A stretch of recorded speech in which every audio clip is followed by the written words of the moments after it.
신인규 위원장님, 어떻습니까? 딱 흘러가는 것을 보면 맨 처음에 이렇게 이제 터졌을 때 국민들은 즉각 분노해서 이제 그게 민심 추락이 여론조사로 나타났고, 뭐 지금은 이제 수도권에서 다 이제 난리가 났지만 맨 처음에 그래도 몇몇 사람들이 이야기를 했잖아요. 그런데도 왜 버텼을까요? 저는 그게 지금도 궁금해요. 그러니까 아무래도 저는 지금 윤석열 정부 들어와서 너무나도 많은 문제가 있고 우리가 이제 이채양명주도 외치고 있지 않습니까? 네. 그걸 포함해서 저는 헌법 유린 상태, 그걸 넘어서서 이번에 이종섭 건에 대해서는 저는 헌법 파괴행위라고 보거든요. 그러니까 매우 지금 심각한 상황까지 이르렀다라는 저는 국민적 판단이 일단 전제되어 있는 게 중요할 것 같고요. 또 하나는 한동훈 위원장이 그동안 정치권에 대비를 해서 한 2달간 왕성한 활동하지 않았습니까? 딱 두 가지죠. 하나는 이미지 정치고 또 하나는 무전략 정치입니다. 전략이 없고 오로지 상대방을 악마화하면은 본인이 인기가 올라가는 그 정치의 비열한 수법이 이제는 좀 한계에 이른 거 아니냐라는 것을 아마 본인도 체감을 할 겁니다. 그래서 과거보다는 한동훈 위원장의 발언에 그렇게 주목도가 많이 좀 떨어지고 있다라는 생각이 좀 들었고요. 또 하나는 지금 한동훈 위원장이 마지막 저항 수단으로 아마 윤석열 대통령과 각을 세우고 있는데 지금 저 정도로 각을 세워가지고는 안 되고요. 반윤 정서를 통해서 선거를 뒤집어 보려면은 최소한 조국 혁신당보다 더 센 메시지를 내야 그게 여당 내 야당 포지션을 가질 수 있거든요. 근데 누가 봐도 한동훈 위원장이 조국 대표만큼 반윤 메시지를 내기는 어렵다라는 게 상식 아니겠습니까? 그래서 저는 지금 대책 없는 길을 가고 있는 것이고 아마 이제 총선 얼마 남지 않았는데 아마 이번에 그 정부 여당이 받아들 성적표는 저는 매우 처참할 것이다 라고 저는 예상을 합니다. 신인규 위원장님, 사천이냐 아니냐 가지고 이제 싸우는데 결국은 내 뜻대로 안 하고 왜 네 뜻을 거기에 집어넣냐 그 얘기 아닙니까? 그러니까 저는 사실 윤석열, 한동훈 이 두 분을 보면 떠오르는 노래가 있습니다. 그러니까 네. 흔들린 우정, 그리고 잘못된 만남, 요 두 가지 노래가 좀 떠오르는데 저는 사실 국민의힘의 이 권력 서열을 보면요. 제일 밑에 한동훈 위원장이 있고요. 예. 그 위에 윤석열 대통령, 예. 그리고 그 위에 누가 있느냐?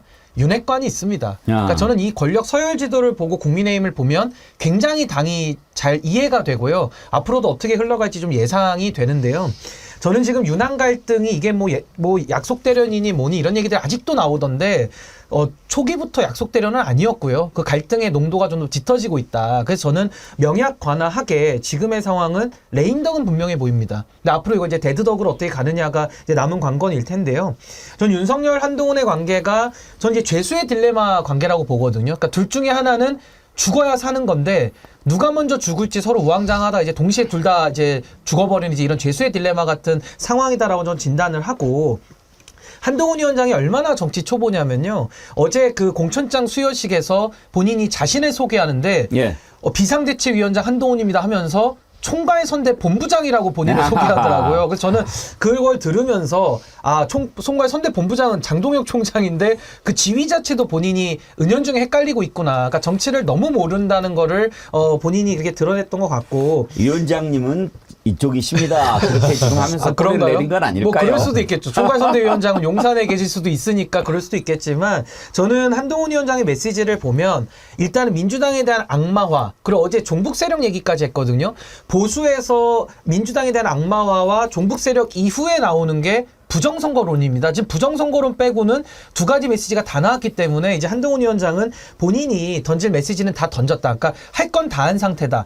그렇다면 앞으로 어떻게 전개될 것이냐라고 보신다면은 저는 한동훈 위원장이 중도 사퇴는 안 할 것 같고요. 끝까지 지키겠으나 저는 권력 서열 지도 하에서 결국에는 윤석열 대통령으로부터 아주 강력한 핍박을 받고 아주 불운하게 쫓겨날 것이다. 저는 선거 때까지는 직을 유지하겠지만은 거의 한동훈 위원장의 정치적 생명은 어제로서 저는 끝이 났다라고 저는 진단을 합니다. 제가 보수기 때문에 조금 더 이 부분은 설명을 제가 드릴 수 있을 것 같은데요.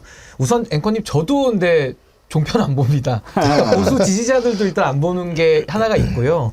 또 하나는 지금 보수의 정서가 어떻냐면은 국민의힘에 대해서 너무 싫은데, 그러니까 쉽게 말하면 보수 지지자들은 표를 줬기 때문에 더 큰 분노와 배신감을 갖고 있거든요. 그러니까 더 세게 응징해야 된다. 이 마음을 지금 갖고 있는데 안타깝게도 뭐 비례정당에서도 국민의 미래 뽑을 수는 더더욱 없고요. 또 그나마 차선으로 봤던 개혁신당도 정체성이 불분명하기 때문에 특히 TK 지역에서는 더 찍을 수가 없는 겁니다. 그렇다면 그 보수 유권자들이 이거 정권 혼내줘야 되는데 민주당은 시원치 않고 그럼 조국 혁신당 갖다가 심판의 도구로 쓰는 거거든요. 아마 조국 대표가 그 심리를 갖다가 설명을 한 것인데 그걸 가지고 기자들은 자꾸 싸움 붙이길 좋아하니까 아무래도 그렇게 좀 이간질 비슷하게 싸움을 붙여서 좀 기사를 생성하려는 의도 아닌가라는 생각이 좀 듭니다. 저는 저런 여론은 보수 내에도 충분히 있다. 찍을 대안이 없기 때문에 조국 혁신당이 부상하고 있는 것이다. 저는 그렇게 이해하고 있습니다. 현양수님께서 슈퍼챗 10,000원을 쏘시면서 신인규 민주당 가입하는 날 10만 원 쏘겠습니다. 강요하지 마세요. 신인규 위원장 새로운 정치 잘 할 수 있게 또 그렇게 성원해도 되고요. 원래 이제 비행기 두 날개로 건강하게 날아야 되기 때문에 저는 참 보수에 대한 국민들의 불신, 저는 그 원망, 저는 다 들어야 된다 생각하고요. 이번에 참 이 사태를 맞이해서 저는 보수는 완전히 저는 뿌리부터 다시 시작해야 된다는 입장을 갖고 있기 때문에 칭찬의 말씀으로 그냥 감사하게 듣도록 하겠습니다. 다시 돌아가서 공천 관련해서 이제 아마 장해찬 정리한 것도 용산이 조금 심기가 상했을지도 몰라요. 그래도 보호해줘야지 장해찬을 쳐? 그건 내 새끼라는 거 다 알고 있는데 이런 것 아닐까요? 그래서 그랬을까요? 장해찬이 무소속 출마를 선언을 했지요. 무소속으로 나가겠다. 그러면서 나는 뭐 대통령하고 가까우니까 내가 이쪽에 다 발전할 거 내가 가져올 수 있다. 이렇게 얘기를 하면서 지금 유권자들한테 어필을 하는데 그거 그러면 혹시 용산 뜻이냐라고 궁금하지 않겠어요? 그래서 인터뷰할 때 물어봤더니 대답을 뭐라고 했는지 아십니까? 들어보시죠.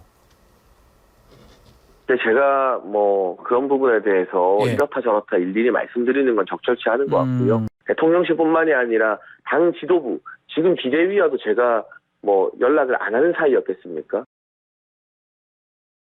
그러면 신인규 위원장 연락했다는 얘기네? 근데 뭐 저게 자가 발전일 수도 있겠고요. 또 장예찬 후보가 윤석열 대통령의 뭐 청년 1호 참모 이렇게 늘 활동을 해왔기 때문에 저는 그 관계성을 고려한다 그러면은 저는 충분히 용산에서, 그러니까 윤석열 대통령 입장에서는 아마 장예찬 후보의 그 공천 취소를 매우 저는 마음 아프게 생각했을 것이다라고 저는 강하게 확신을 하고요. 장예찬 후보가 어떤 사람입니까? 김건희 여사 명품백에 대해서도 선물로 둔갑시키는 아주 궤변까지 이를 정도로 이 정권을 수호하기 위해서 노력했던 사람이거든요. 뭐 그것이 본인 입장에서는 정당한 정치행위라고 주장했지만은 국민의 눈높이에서는 아부나 아첨꾼이다라고 평가를 듣는 비아냥과 조롱까지 감수했던 사람이기 때문에 아마 윤석열 대통령 입장에서는 한동훈 위원장 당신이 뭔데 내 새끼까지 잘러? 라고 하면서 약간 좀 격노했을 가능성이 매우 높지 않느냐. 전 그렇게 생각합니다. 저도 여기 하나만 더 첨언하면요. 저 대통령이 저는 뒤에 있을 가능성이 매우 높다라는 생각이 드는 것이 이게 이제 3파전이 되면은 민주당이 PK에서 한 석을 더 가져갈 가능성이 높아지는 것도 현실이고요. 또 하나는 이 총선 한번 뛰어보면은 돈이 많이 듭니다. 근데 무소속 후보가 나와가지고 보전도 못 받을 수도 있거든요. 15%를 못 넘으면은 보전도 절반밖에 못 받습니다. 그렇다면 엄청난 금전적인 출혈을 감수하고 뛰어들어야 되는데 뭐 장예찬 후보가 뭐 그렇게 모아놓은 재산이 얼마나 있는지는 모르겠습니다만은 그런 뭐 금전적 리스크까지도 감당하면서 저렇게 나간다라는 것은 뭔가 좀 믿을 구석이 있으니까 저렇게 나가는 거 아닌가라는 것이 좀 더 합리적인 추론 아니겠느냐. 전 그렇게 생각합니다. 잠깐 이 내용 한번 짚어보고 2부에서는 지금 이제 수도권 난리가 났는데 국민의힘 그 내용 다뤄보도록 하겠습니다. 공수처하고 대통령실이 싸웠잖아요. 싸우고 있잖아요. 그것은 이거 상당히 좀 문제가 있어 보입니다. 일단 싸움이 어떻게 됐습니까? 맨 처음에 대통령실에서 공수처에서 출국 금지 해줘서 된 거다. 그렇게 얘기를 했죠. 공수처가 무슨 소리냐.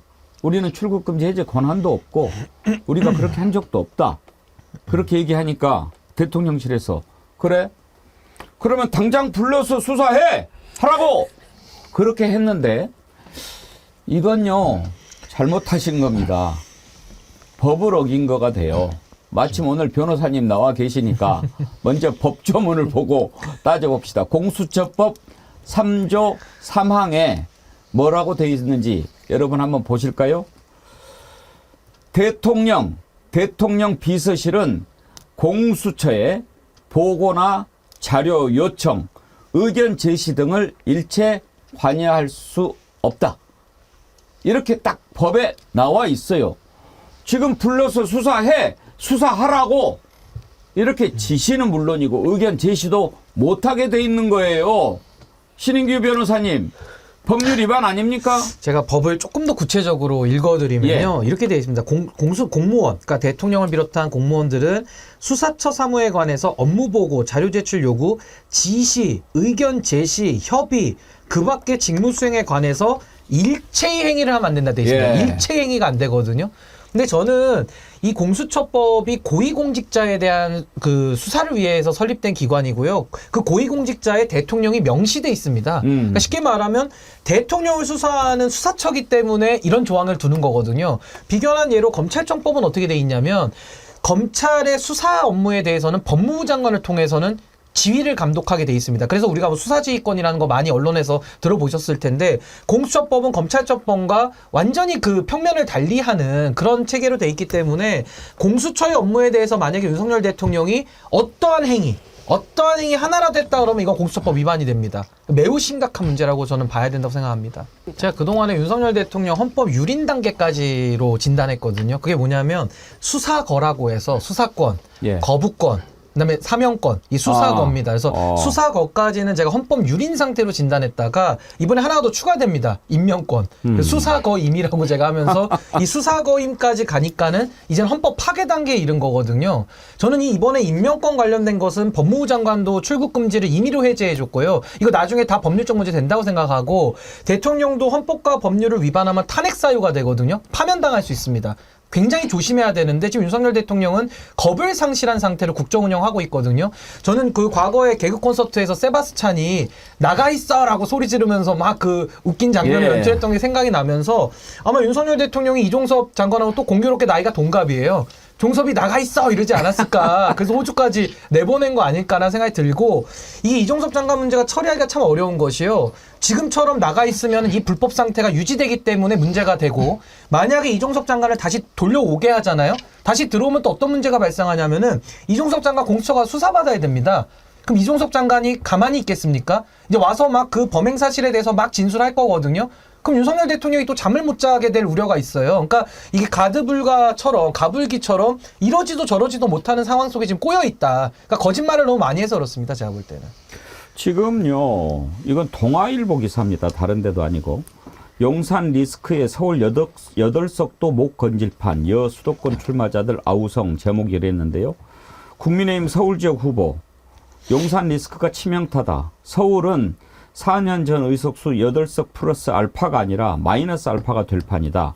경기 지역 후보 경기도 의석수도 21대 총선 때 7석보다 더 적게 나올 것 같다. 이렇게 지금 걱정들을 하고 있는데 어때요? 신인규 위원장님도 주변에 이렇게 이제 출마하신 여권 후보들 있을 것 같은데 실제로 느끼는 느낌들이 심각하죠? 근데 저는 윤석열 정권 2년에 대해서 총체적인 평가를 지금 받고 있는 거 아닌가라는 생각이 들고 저는 참 마음이 좀 착잡합니다. 저는 저분들과의 뭐 한때 제가 같은 당에서 몸을 담았던 사람으로서 지난 2년 동안 이 국정 운영이 잘못되고 막장으로 갈 때 막장 대통령의 막장 국정 운영에 대해서 박수 쳤던 분들이거든요. 근데 이제 와가지고 총선 폭망이라니까 한숨 쉬시고 저렇게 마치 본인들은 올바른 소리 하는 것처럼 태세 전환해가지고 저러고 계시는데 아니 본인들이 한 거에 대한 성적표 받아야 되는 게 정상적인 거 아닙니까? 근데 이제 와가지고 국민들을 잠시 속여서 표를 얻어가지고 또 배지를 달겠다? 아니 집권 여당의 국회의원으로서 지금까지 한 게 뭐 있습니까? 뭘 제대로 했죠? 근데 이제 와가지고 표를 달라라는 것은 전 너무 염치 없는 거 아닌가 전 그런 생각이 들고 저는요 지금 아까 그 그래프 보면서 제가 아까 눈여겨봤는데 국민의힘이 쭉 올라가다가 쭉 내려가지 않습니까? 그때 2월 셋째 주 정도부터 이제 반등되는 이제 그런 움직임들도 있는데 그 시점이 아마 이 정어리 TV에서 이채양 명주를 외치던 시점 아닌가라는 생각이 들어서 저렇게 크로스오버가 된 데에는 우리 정어리 의원님들께서 많은 여론전을 통해 가지고 윤석열이라고 하는 이 심판 대상을 끄집어 올린 것이 아마 조국 대표 효과랑 맞물리면서 전 이런 결과를 가지고 왔다. 그러니까 시민들의 힘이 훨씬 세다. 저 무능한 여당의 국회의원들 내지는 전직 의원들보다 훨씬 나으시다. 저는 그런 말씀 꼭 드리고 싶습니다. 근데 종북 세력 이렇게 얘기를 하면서 심판하자라고 하면 일단 기본 전제가 지금 대한민국 보수는 민주당이 종북 세력이고 민주당이 집권하면 나라가 공산화될 수 있다, 적화될 수 있다라는 걱정을 해야 그게 논리적으로 맞는데, 나 우리 보수 패널 신인규 위원장님한테 한번 물어보고 싶어요. 지금 민주당을 종북 세력이라고 봅니까? 그러니까 종북 세력으로 낙인을 찍으려면요. 정치적 구호로만 하면 안 됩니다. 굉장히 심각한 일이거든요. 당장 오늘이라도 정부가 그 당을 내지는 그 세력을 정당 해산 심판을 청구해야 됩니다. 근데 그건 안 하면서 구호적으로만 레토릭으로만 자꾸 종북이다. 뭐 그전에 윤석열 대통령은 자총연설 가가지고 뭐 공산전체주의다. 이런 용어를 계속 쓰거든요. 그러니까 빨갱이 낙인론인데 저는 보수가 망할 때 조짐이 있습니다. 첫 번째, 민주당에 대한 악마화. 그게 안 통하면은 종북 세력, 이 종북 노래를 또 부르거든요. 그리고 마지막으로 가는 게 부정선거입니다. 지금 한동훈 위원장은 보수가 망하는 3대 테크트리 가운데 마지막 이제 부정선거 하나만 남겨놓고 있는 거예요. 그 세 가지를 다 했다가 망한 선례가 있습니다. 그게 누구냐? 황교안 대표죠. 공안검사 또 선배님 아닙니까? 이놈의 검사들은 다 이렇게 정치권에 굴러 들어오면은 왜 저렇게 망하는 것만 하는지 저는 참 의아하고요. 결국에는 검사들을 데려다가 재미를 보고 그 검사들에 의해서 망하는 그 지금 서사를 밟고 있는 거 아닌가. 그래서 저는 아까도 서두에 말씀드린 대로 한동훈 위원장은 철학도 없고요. 내용도 없고 컨텐츠도 없습니다. 그냥 저 노래 부르다가 아주 비참한 정치적 말로를 맞이할 수밖에 없다. 본인 가진 게 없으니까요. 그게 더 심각한 문제입니다. 그러니까 법무부 장관 시절에 정당 해산을 안 한 것도 문제지만 더 심각한 문제는 윤석열, 한동훈 이분은요. 민주당이 종북 세력이면 종북 정권에서 근무하셨던 분들이에요.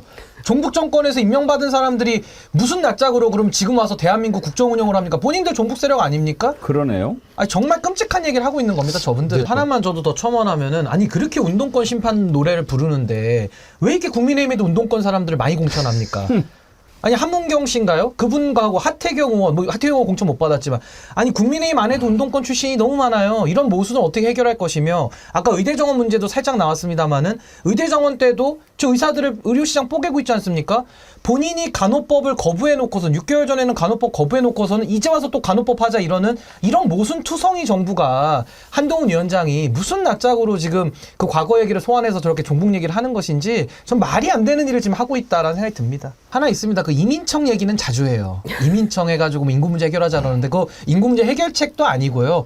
그러니까 자기가 아는 얘기만 하는데도 지금 뭐 내용이 다 떨어졌기 때문에 뭐 이제는 압수수색, 뭐 영장 이것도 못하지 않습니까? 그러니까 이제는 할 게 없으니까 황교안 대표가 망했던 그 레파토리 또 갖고 와가지고 그 노래만 부르고 있으니 저는 2024년도에 지금 대한민국이 얼마나 위기인데 어떻게 저런 얘기를 하고 있는지 좀 부끄러움을 알았으면 좋겠습니다. 진심으로. 감사드리고요. 오늘 이 정도 하지요 뭐. 혹시 좀 더 하실 말씀 있나요? 오늘 많이 칭찬을 받으시네요. 아유, 근데 저는 오늘 너무 과분하게 이렇게 칭찬 많이 해서 너무 감사드리고요. 하여튼 저도 이체양명주를 끝까지 더 외치면서 심판을 넘어서서 전 윤 정권에 대한 응징을 해야 된다라는 입장 다시 한번 말씀드리겠습니다. 예.